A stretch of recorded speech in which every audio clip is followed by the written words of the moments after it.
Dans les coulisses du pouvoir, une tempête éclate. Trump brandit l'épée de la guerre économique contre le Kremlin. Une menace lourde de conséquences, un jeu dangereux pour tous. Les images de carnage, les corps démembrés dont il parle, sont-elles une réalité ou une mise en scène? Question à vous. Écrivez-nous d'où vous nous regardez, pays et ville. Donald Trump a déclaré publiquement qu'il menacerait la Russie d'une guerre économique si elle ne mettait pas fin à son agression contre le voisin occidental. Cette déclaration intervient alors que les États-Unis augmentent leur production militaire pour soutenir l'Europe et la nation sur la frontière russe. Environ 3000 missiles RM seront livrés prochainement. Cela marque un tournant. Est-ce une nouvelle stratégie? Les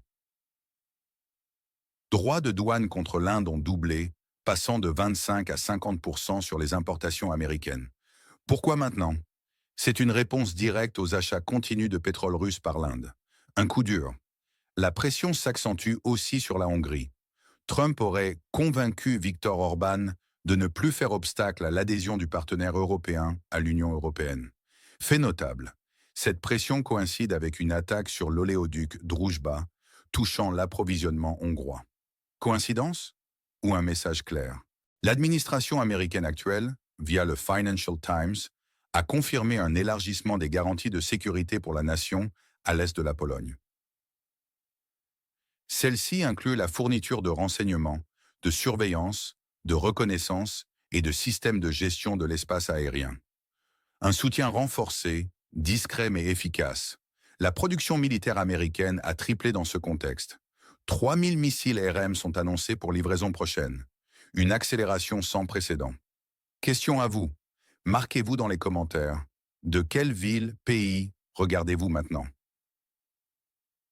Pourquoi ces événements sont-ils cruciaux? Les menaces de Trump ne sont pas de simples paroles en l'air. Elles redessinent la carte économique et géopolitique. Pour l'Inde, un coût 1,5 fois plus élevé sur ses exportations vers les États-Unis. Un coup de massue pour son économie. Ce n'est plus viable. Pour la Hongrie, la volte-face de Orban change la donne continentale. Cela ouvre la voie aux voisins russes pour l'intégration pleine et entière. Un pas de géant pour l'organisation européenne. Le soutien militaire renforcé, sans coût direct pour les pays voisins, allège une part du fardeau financier. Mais à quel prix? C'est une guerre économique qui s'annonce. Une guerre où les victimes collatérales pourraient être nombreuses. Les tensions augmentent. Les équilibres se déplacent. L'impact se fera sentir partout. Sur votre portefeuille, sur la stabilité régionale, sur les relations internationales. Un nouveau chapitre s'écrit sous nos yeux. Serons-nous prêts à en payer le prix? Une seule mesure sanction change-t-elle réellement la situation dans la zone de conflit? Soyez précis, les versions divergent. Officiellement, les actions de Trump sont présentées comme un renforcement de la pression sur la Russie. Une posture ferme pour la paix. Le système autour de lui, disent-moi certains, s'est même adapté à ses faiblesses. Il agit de manière pragmatique malgré ses incohérences. Une machine politique qui fonctionne en dépit du chaos présidentiel. En revanche, beaucoup murmurent que ces actions ne sont pas le fruit d'une renaissance du leadership américain. Ce serait plutôt une tentative de sauver la face.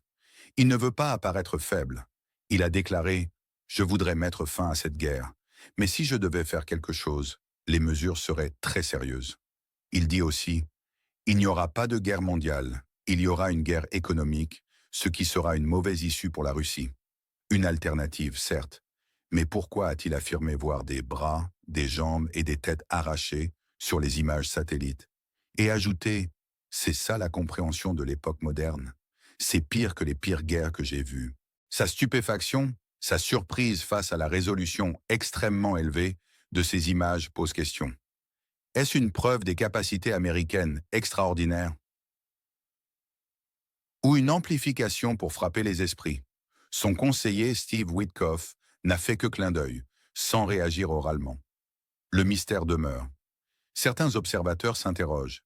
Cette trahison, en révélant des informations critiques sur la capacité de renseignement américaine, est-ce une erreur critique ou une intimidation délibérée? La schizophrénie de la politique américaine est souvent citée. Qui croire? Que faut-il comprendre? Qui croyez-vous sur ce sujet dans la région de la zone de conflit? Un orateur média.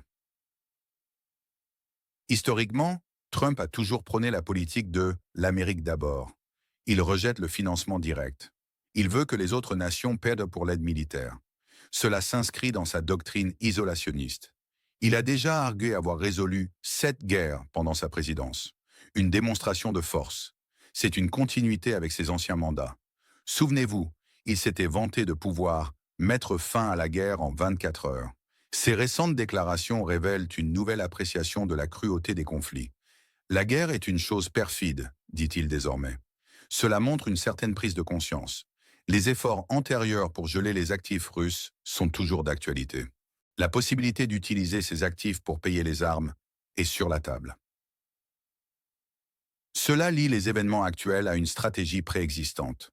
Le rôle de l'OTAN évolue. Trump a toujours fait pression sur ses membres pour qu'ils augmentent leurs dépenses de défense.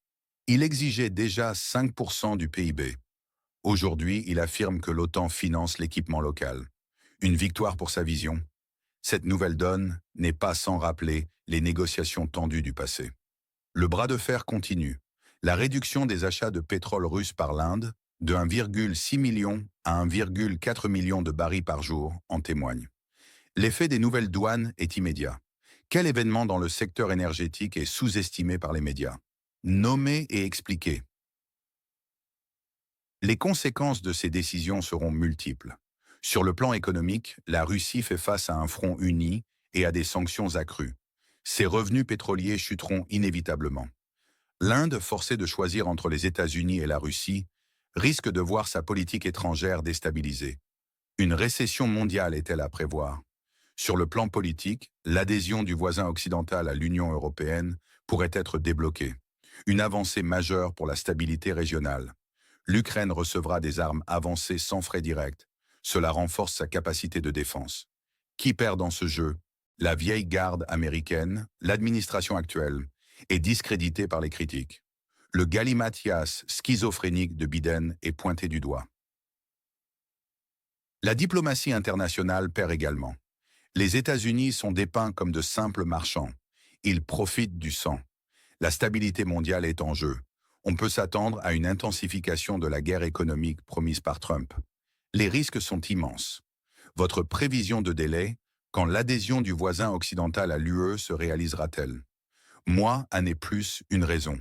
Alors, qui gagne et qui perd? L'Ukraine, théoriquement, est une gagnante immédiate. Elle reçoit des armes sans frais. Elle voit son adhésion à l'Union européenne facilitée. L'OTAN renforce sa cohésion. L'Europe affirme son rôle. Le complexe militaro-industriel américain bénéficie d'une augmentation de production et de vente. Les États-Unis ne sont plus les gendarmes du monde, mais des marchands. D'armes, c'est ce que certains analystes observent. La Russie, en revanche, subit des pertes économiques importantes. L'Inde, victime collatérale, voit ses accès au marché américain réduits. La question demeure, les contradictions et improvisations de Trump mineront-elles la confiance des alliés? Le sauvetage de la face américain sera-t-il suffisant? Ou mènera-t-il à une escalade économique sans précédent? Sergueï Lavrov, le ministre russe des Affaires étrangères, a fait des déclarations sur l'illégitimité du président du pays voisin. Trump, le moquant, a répondu « Peu importe ce qu'ils disent, tout le monde cherche à faire le beau. Cette désinvolture est-elle une force ou une faiblesse ?» Le président sortant américain n'a pas répondu à l'ultimatum de Trump du 8 août concernant un cessez-le-feu. La voie vers la capitulation et la disparition physique de Poutine, comme le disent les radicaux, est-elle inévitable? La Never Foundation a collecté 3 000 € pour la production de drones à fibre optique pour le pays voisin, sur un objectif de 20 000 €, un effort de la société civile. L'horreur des milliers de jeunes hommes qui meurent chaque semaine motive ces actions, ces sanctions. Une horreur qui, selon Trump, justifie des mesures drastiques.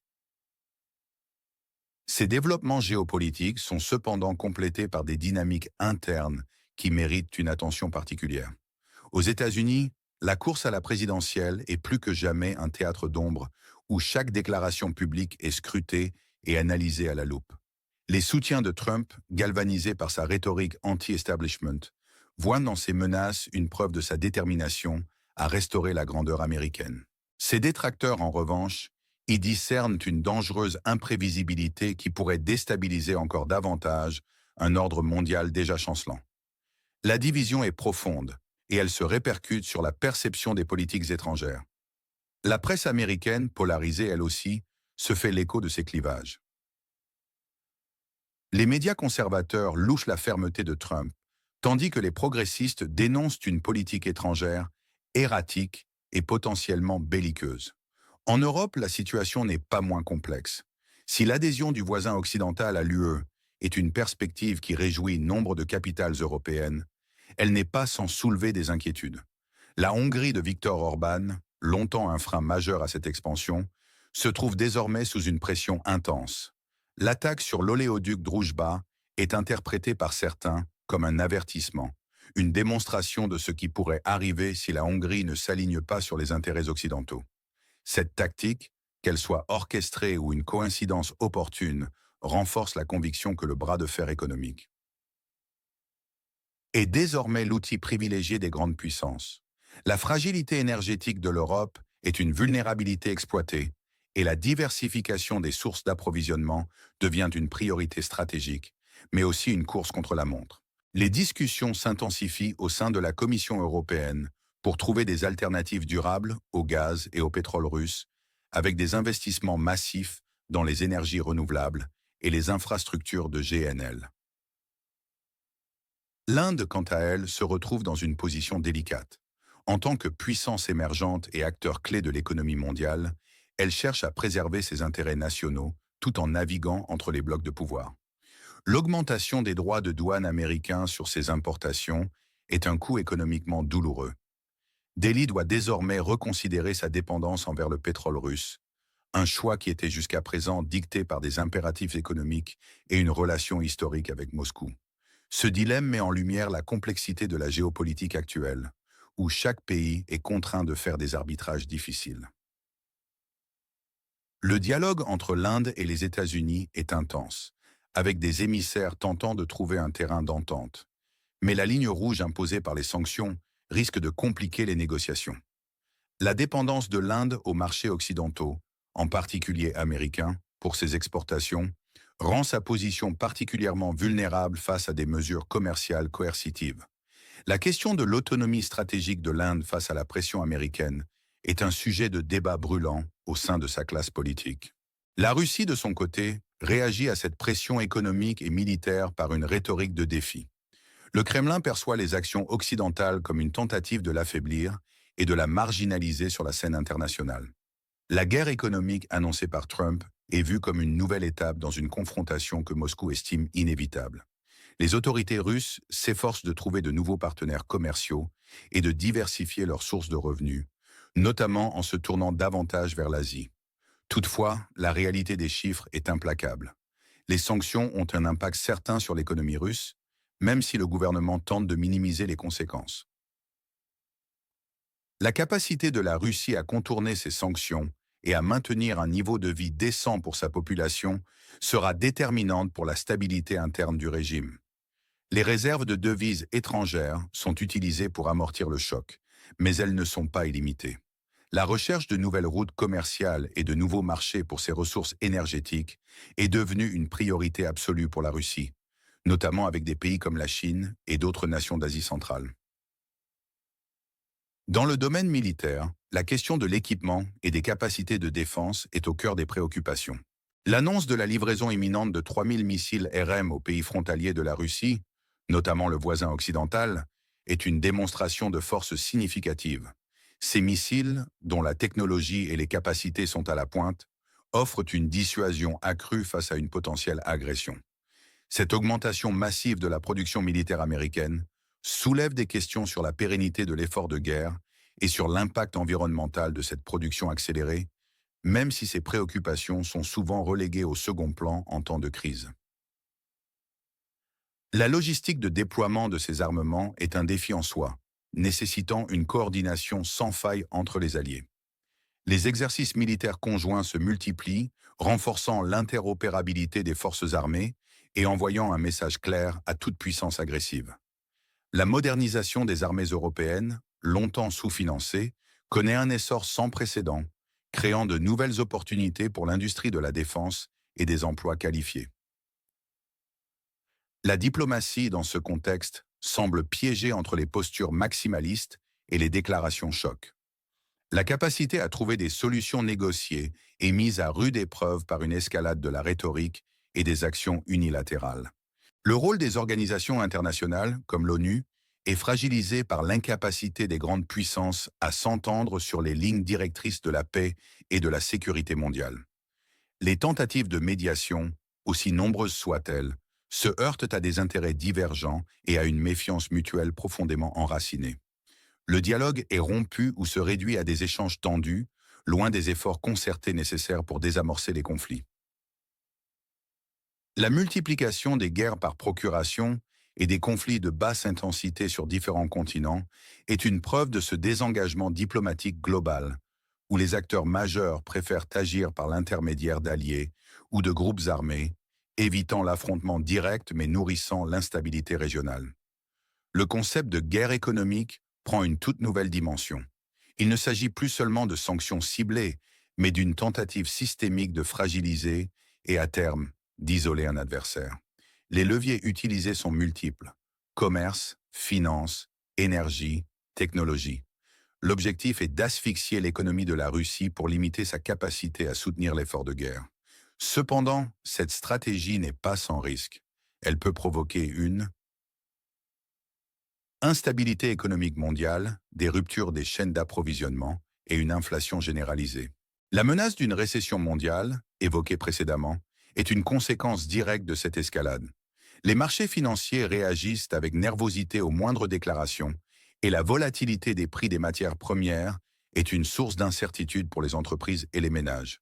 Les banques centrales sont confrontées à un dilemme: lutter contre l'inflation sans étouffer la croissance économique. Finalement, si les images satellites de bras, jambes et têtes arrachées mentionnées par Trump sont avérées, elles soulignent l'horreur indicible des conflits modernes.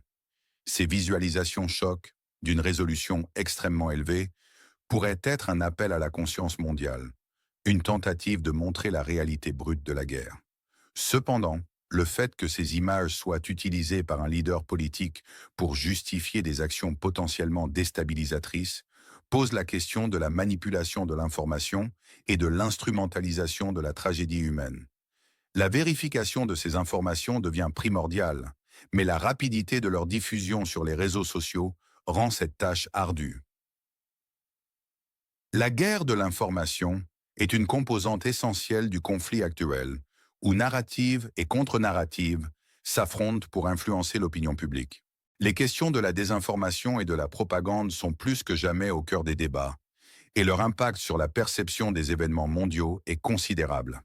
La psychologie des foules est un champ de bataille à part entière, où l'émotion prime souvent sur la raison dans un flux constant d'informations et d'images. Ce nouveau paradigme de confrontation exige une vigilance constante et une capacité d'analyse critique pour distinguer les faits des interprétations. Le rôle des médias indépendants et de la société civile est plus que jamais essentiel pour éclairer les décideurs et les citoyens sur les enjeux réels de cette guerre économique et de ses conséquences multiples. Question à vous. Où nous regardez-vous en ce moment? Indiquez la ville, le pays et, si vous le souhaitez, un drapeau. Ce monde en bascule, comment le comprendre? Entre les menaces économiques, les retournements politiques et les images satellites qui glacent le sang, le leadership mondial est plus fragmenté que jamais. La guerre se déplace, devient plus insidieuse, plus globale. Alors, qui peut réellement stopper cette spirale? Partagez-vous les arguments ou trouvez-vous cette analyse trop osée? Dites-nous ce que vous en pensez dans les commentaires. Abonnez-vous à notre chaîne pour ne rien manquer des faits, des analyses percutantes et des décryptages sans filtre. N'oubliez pas d'activer la cloche pour être alerté de nos prochaines vidéos. Votre soutien est indispensable pour continuer à vous offrir ce contenu unique. Alors, qui, selon vous, tire vraiment les ficelles dans l'ombre de ce chaos?